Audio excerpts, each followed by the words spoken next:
after 3 years and all the craziness of traveling around the world and going from country to country and finally being here on premiere night right here in the middle of Hollywood. It's super exciting. Ladies and gentlemen, the cast of Marvel's Avengers: Age of Ultron.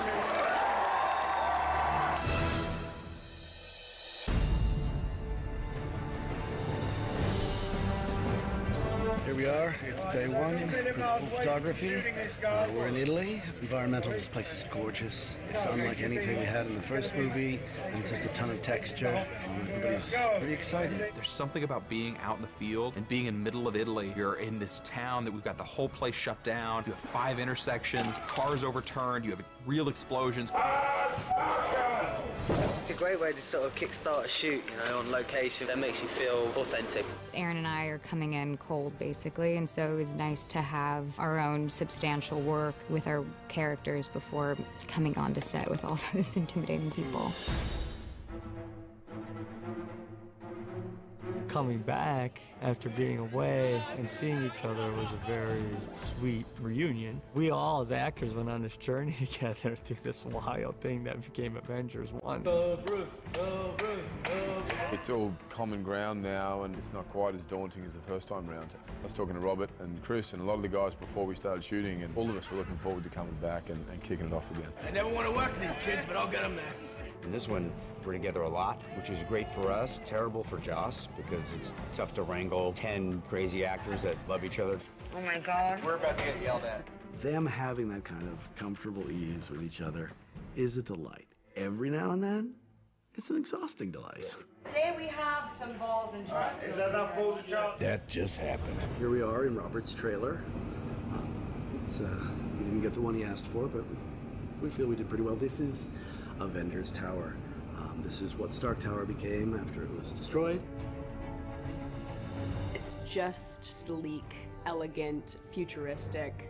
I mean, it's Tony's house, so it had to be, it had to be flashy. I don't know of anyone in the history of any superhero franchise who seems to have never run out of money. Joss wanted it all to be connected. He wanted to be able to move from downstairs to upstairs and vice versa. I needed to perform for Tony's world, for Banner's world, and then float down into sort of a gaming area of the HQ, which was a little bit more fun. If you look carefully at the details, you'll see there's a Cap poster, there's stuff for Hawkeye, there's stuff that up in the lab where Tony's working for all of the team.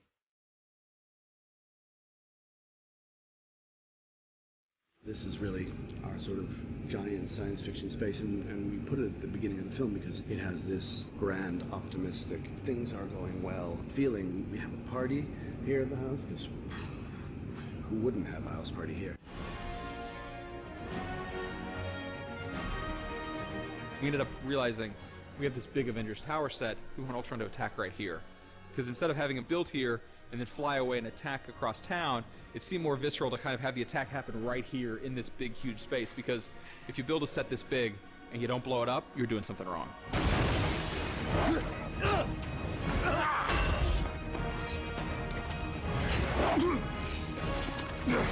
Joss was beginning to put together the character of Ultron, how he came about, what he wanted to do with the character. And he said to us, I think it's got to be James Spader. And with another moment we went, yes. There's nobody else on the list. There's nobody else that we talked to. First day when he gives his speech at the party, I know all of us were kind of eager to be the audience and just to spectate and just watch him perform. And it was really exciting because it was really good and really intimidating. And I was tangled in strings. Spader knew what he was in for, and he went for it regardless, because he thought, if I'm going to do it, let me really do it. It was terrible to put us on a set together. I just want everyone to know that now. Showed up at the studio, and they put me in a suit, and they had me go through a range of motion, very specific motions and movements and so on, which they captured with all these sort of sensors all over me and reference cameras all around me. And within 10 minutes, the sort of rough image of Ultron was on a screen, a monitor in front of me. I've outgrown you, Tony. I've evolved. Performance capture is the entire performance, so you're filming an actor's entire role. It just happens to be a different bunch of cameras. But the actual nuances, all of the acting choices, you're authoring the role in exactly the same way that you would if you were playing a live action. He and I got to do some stuff, you know, and it's ridiculous. We're wearing these very unflattering suits, and I'm trying to explain to him, you know, how it all works. But I was like, I'm working with James Spader. Look at you, Ruffalo. You really, like, pulled one over on the world. I think it's so fitting because Ultron is everywhere and everything and has these almost Shakespearean soliloquies at times, and I certainly think that his theatrical background is all over this.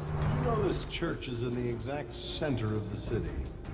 He had this thing with red dots for eyes, and so we would rehearse looking at him so we could have something to respond to. And then during a take, we'd have to like look 3 feet above his head, which was so irritating because he was doing so much that you wanted to watch. Probably majority of the shots, Aaron and I are both going like this, like just like shoot.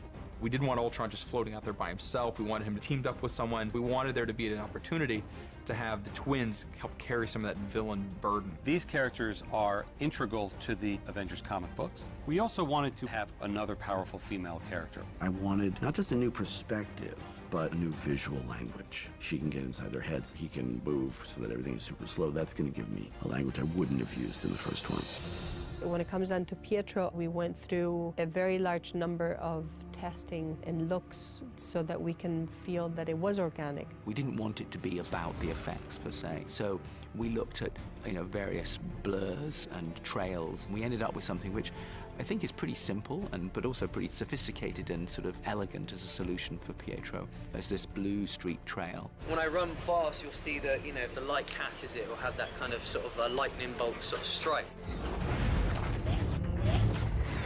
You see pictures of Scarlet Witch, and she's always like that. So we have these images and these, like, you know, red balls around her hands for some sort of fire energy. And Joss really wanted me to work with a dancer. It changed a lot, the conversation about how Scarlet Witch would move, kind of creating a vocabulary. We took her power and said, okay, she's got telekinesis, she can move things, she can have a little bit of energy, kind of shielding or pushing, and she can get inside your head and tweak it so that all your worst fear is going to come to the fore. It was also fun for us to have a sequence with Scarlet Witch who could take down the Avengers without throwing one punch. I wanted to get deeper into these characters. You need visual momentum, and these dream sequences are designed very specifically to be as engaging as an action sequence. We all get our opportunities to delve deeper into the backstory of each one of these characters, and every one of the Avengers comes to the table with a lot of baggage. It took a long time to understand when Scarlet Witch gets inside of Banner's head, forces him into the Hulk. Then what is the Hulk's nightmare? What makes him go crazy? What we tried to do with Hulk is really try to take him to the next level in terms of photorealism. With Mark's performance and Joss's direction of the story, there's a lot more moments where we can really get in touch with his feelings. The first time we did this, the technology was at a place such as you could capture movement, and then you had to do all the facial recognition separately. In that time, this technology's taken another major leap forward. Trying to create a performance that is as physical as the Hulk, it really helps to have your body informing that. What is great if you're playing a character like the Hulk is it enables you to climb into the mind of the Hulk without having to wear an enormous amount of prosthetic makeup, which actually stops you from really acting. So you can have all of the pain of that character, or the anger, or the aggression, or a mixture of all of those things, and the nuance of what Mark was doing facially. You know, he's not having to fight against tons and layers of prosthetic makeup. He can just play internalize that, even with a character that big. You're stronger than her. You're smarter than her.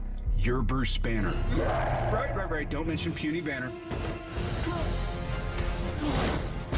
We are here in Johannesburg, South Africa, where Hulk and Hulkbuster are going to be fighting each other right up and down the streets, throwing through a market, all kinds of crazy stuff happening. We scouted the area initially, took lots of photographs and measurements, and really just got an idea of the city and the layout. And we started to previs the whole sequence and try to figure out where the camera angles could be, what the set was or what the environment was, and how we could use the environment to tell the story that Joss wanted to tell. In the script initially, it's imagine Hulk if Hulk hulked out. You know, it's that kind of craziness. So we've tried to amp up Hulk. It's been great to just sort of open it up and instead of trying to recreate places, really get to go there to get the local feel and the architecture and the life. It gives the film a veracity, and when half your characters are CGI, you just need that. It had to be very carefully planned, and then it was a lot of, you know, talking to the special effects guys, who are the people that do the practical effects on set, and getting them to, you know, blow cars up and rip parts of the street up and give us explosion there and dust hits here, and then you take it all back to the cutting room, and then you start doing what we call post-viz, which is then effectively taking the previs, the sort of animated cartoon version, and now cutting out the Hulk and the Hulkbuster and trying to put that back into what you've already shot.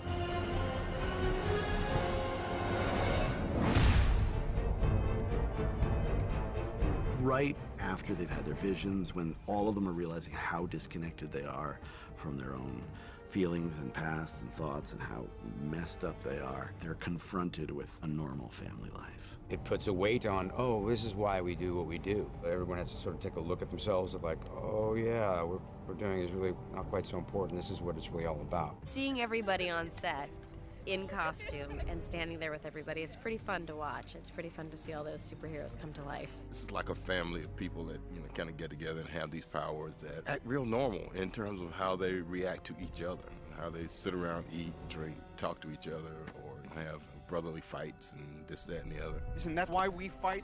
So we can end the fight, so we can go home?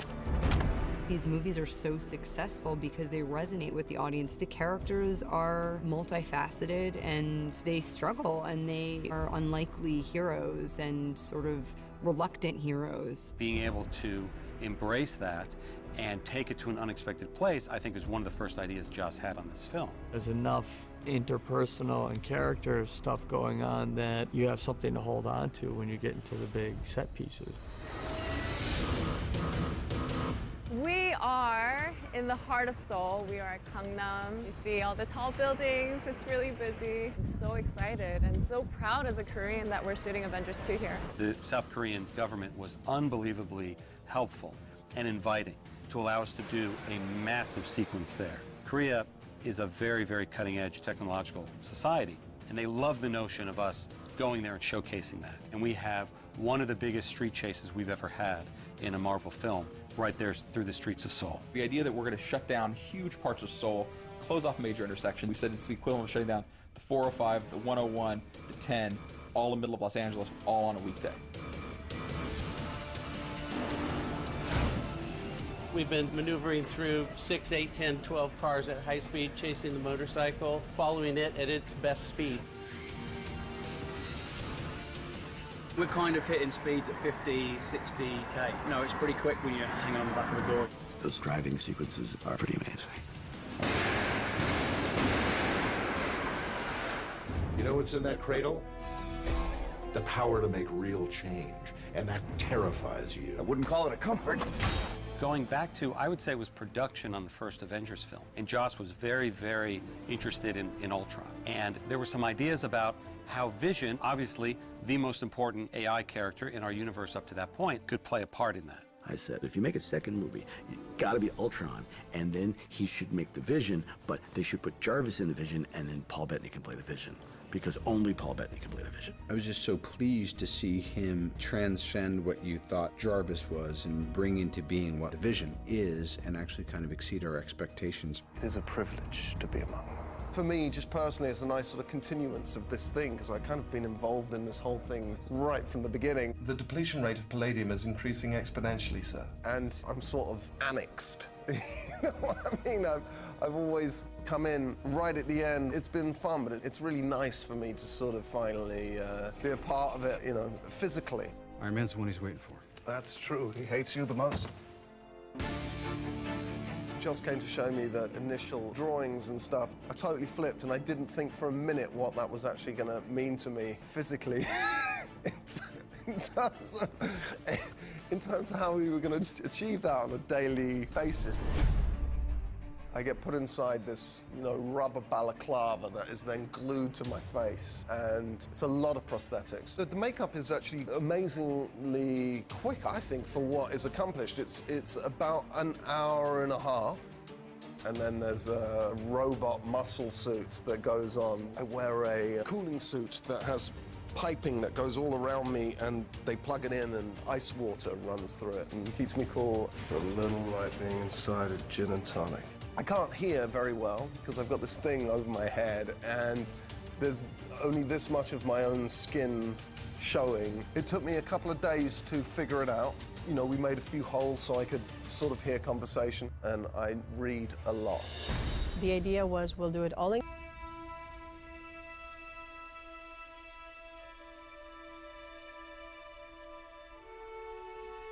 We're in Sokovia, which is now in Hendon, in London. Sokovia previously was in Italy. Sokovia's been on stage. Sokovia's kind of all over the place, this big place that we're kind of putting together in visual effects. And today, here in Sokovia, we're doing kind of the end of the movie. Everything's kind of wrapping up. And we just had this massive strafing run. You know, Ultron has commandeered the Quinjet, and he came through, bam, bam, bam, bam, bam, and is taking out everybody. We had 1,300 explosions going off, one after the other, all timed, all rigged by our great special effects team. We were very lucky. We looked very hard for that location, and because we knew what we had to do to it in the sense the post-destruction look, that made our search that much harder, because a lot of places simply wouldn't have allowed us to have done it with all the pyrotechnics and all the special effects and our footprint, you know, what we needed to do there. Very quickly we realized it actually worked incredibly well.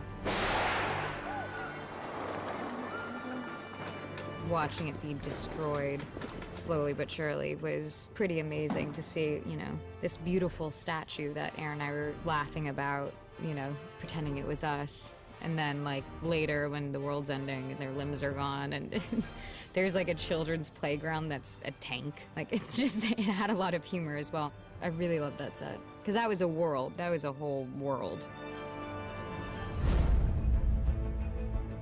It's very weird to be this close to being done. It was sort of, I describe it as the light at the end of the ballroom, because I really have been having so much fun. It doesn't really feel like a tunnel. Part of that is because of being here. There's so much depth, there's so much room to maneuver. We've never had a set or a place to shoot like this. It's huge. You always want to end big. We've got a whole city lifting off and being ripped out of the ground. And then we've got all these sub-Ultrons that are attacking the Avengers and trying to take the Avengers out of the equation, whilst Ultron Prime is trying to destroy humanity. When I read some of the things that I read on the page, it just seemed so enormous. You'd think that there must be some diminishment of that during the making of, or even the development of the script, and not so. I've been here long enough to understand that the unthinkable will happen, the unthinkable will be written, and the unthinkable will come to fruition as some of the most amazing visual effects we've seen. So that I'm proud to say that none of that scares me. On the contrary, all of that is the greatest challenge of working here. So they've got to end the film fighting together, and we've got to know that the Avengers live on. But the idea that the Avengers will live on, but in a completely different form, there's a galvanizing excitement about that.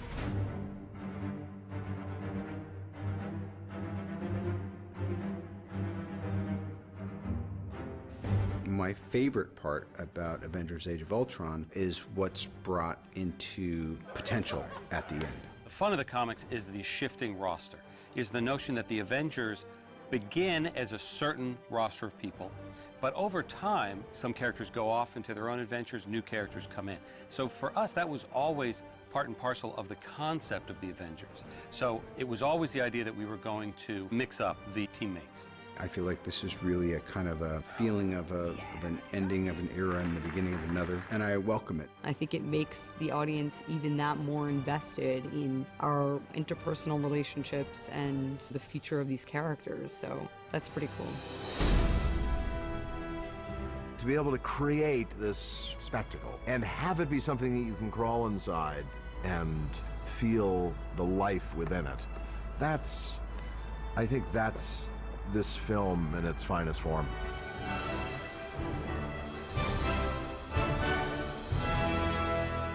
The best take ever.